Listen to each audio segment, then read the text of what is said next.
My bad coma dreams, also known as ICU Psychosis or coma nightmares.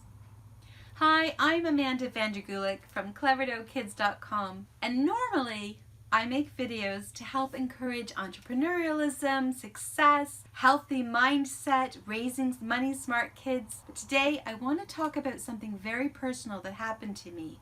I've made a series of videos about my experience with being in a coma and the crazy things that happened during the phase from my perspective and from others, and what it's like to be an ARDS survivor, acute respiratory distress survivor. So today I'm going to talk about my dreams that I had while in a coma and while drifting out of this ICU psychosis back into reality, because it had a profound effect on me. And I was watching a video the other day that Claire Wineland had done about her time in a coma, and it inspired me to want to create a video for you about my time in a coma and what my dreams were like. She mentioned how a lot of her dreams were because of what was happening in the room, how things in the external world were seeping into her mind and changing her dreams, and that's exactly what I experienced.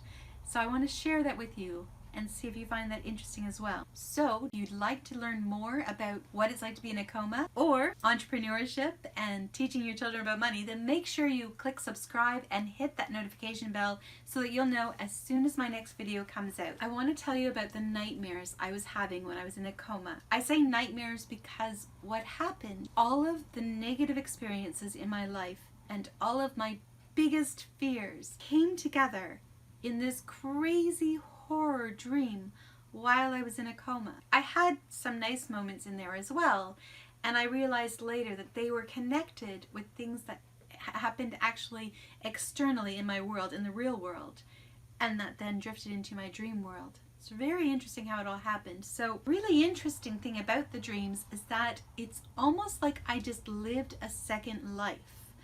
They don't feel like dreams. They feel like reality, like experiences I actually had in a separate life.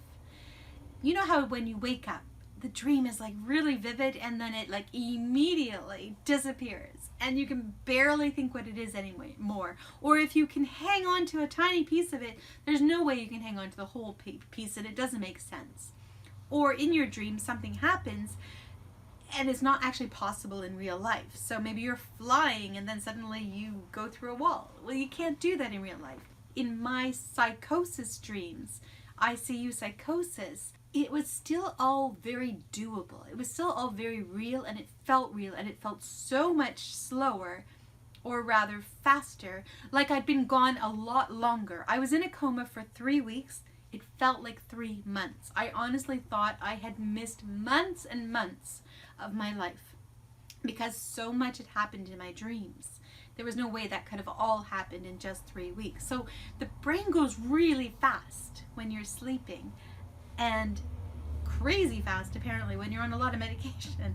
So let's go through my dreams. As I go through them, I'm going to share with you my idea of where they come from, why they were in there, and how the outside world actually connected with the inside. So when you hear people say, talk to people in a coma because they can hear you, they can.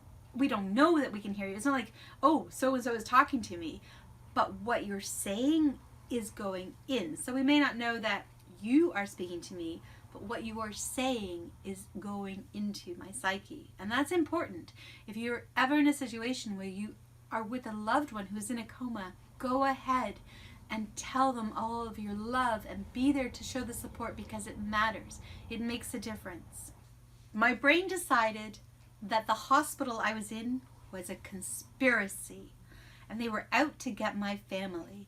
They were going to kill everybody who I loved. Before I went into the coma, I was working for this lovely lady and we'd had this little argument, nothing big, but it meant the end of our work together just because we were on different terms on something. Lovely lady, no hard feelings at all.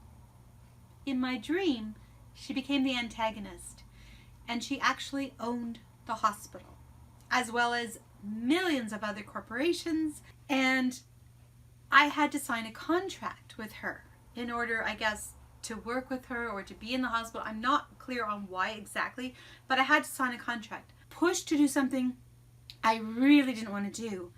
I was being forced to do something I didn't want to do, which was create a commercial for her. Know why this was so prevalent?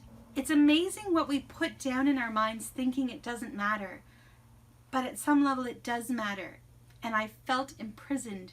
It was really weird. So the hospital rooms, they had windows everywhere.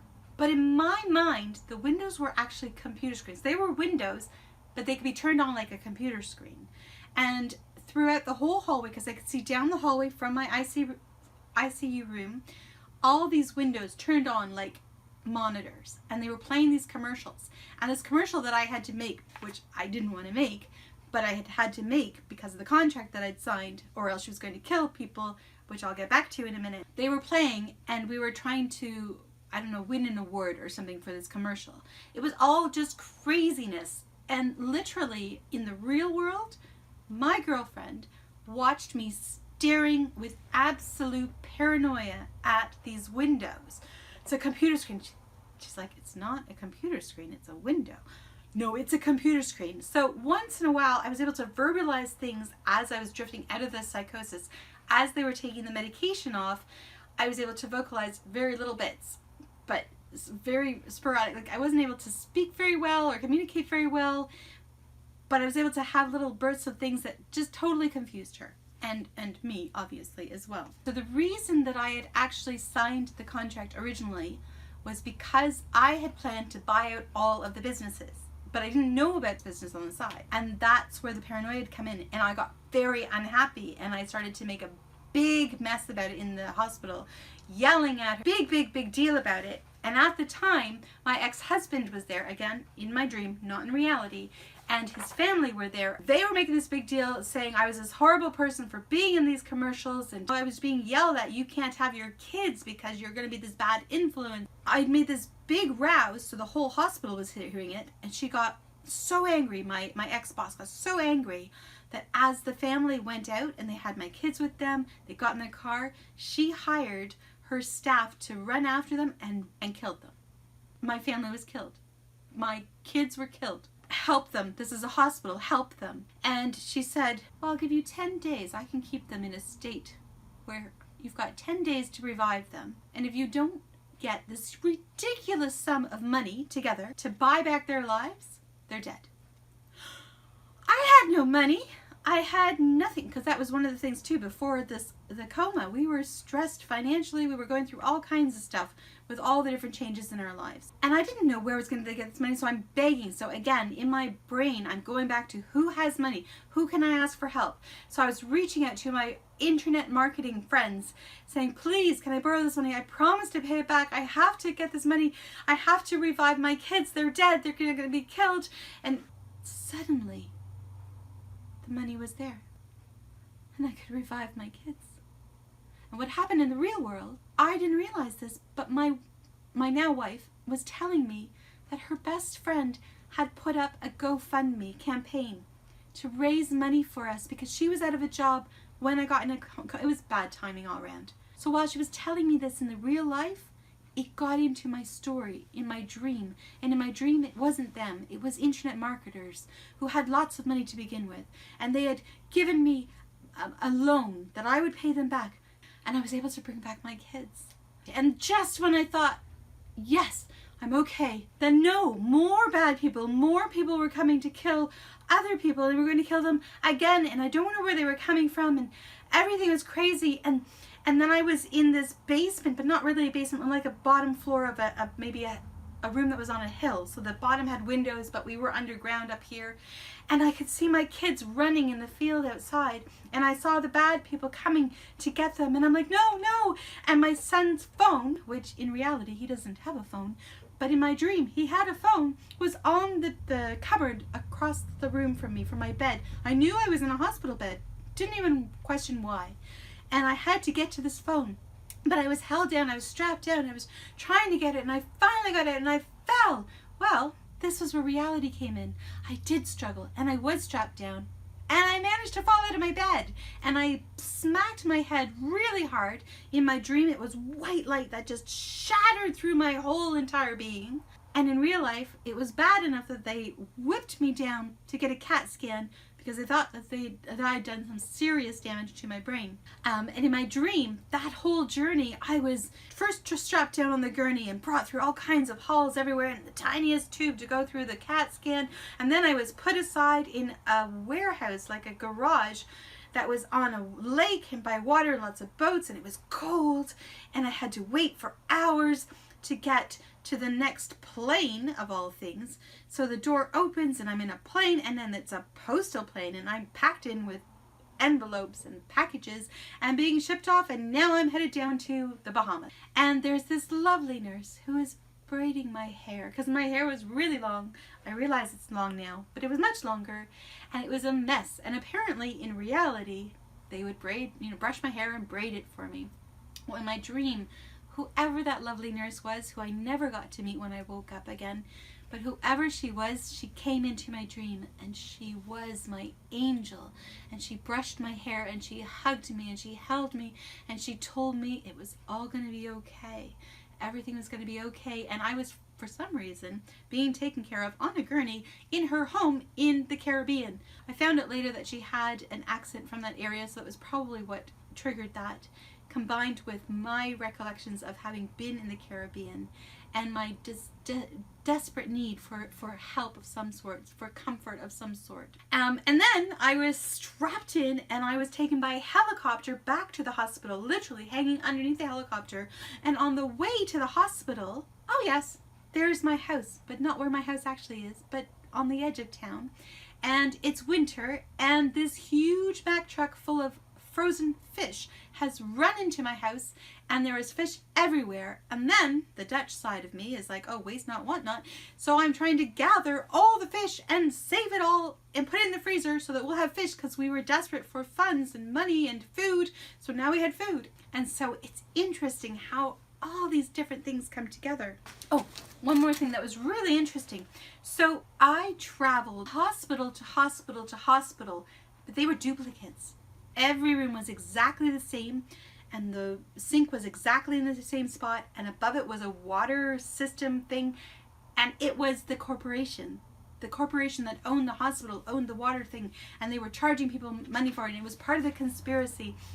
But the weird thing is, so every hospital I went into, the room was exactly the same, the hallway was exactly the same, but the area around it would change. So in one hospital, the hallway was yellow, and it was really quiet, and there was nobody there, and it was dark outside, and there were trees, and there was like this cliff. And then in the next hospital, it was busy and bright, and I'm guessing this is like daytime, nighttime that my brain was filtering through.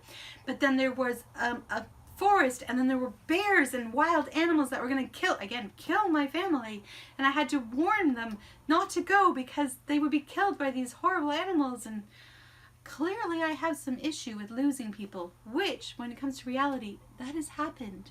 I have lost people, who've literally been taken out of school and disappeared, and took 23 years to find.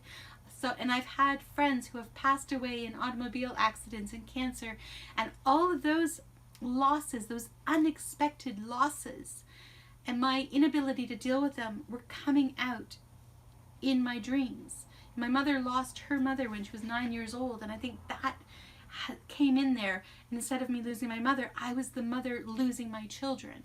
So it's really interesting. Anyway, if you've been in a coma yourself, I would love to know your story.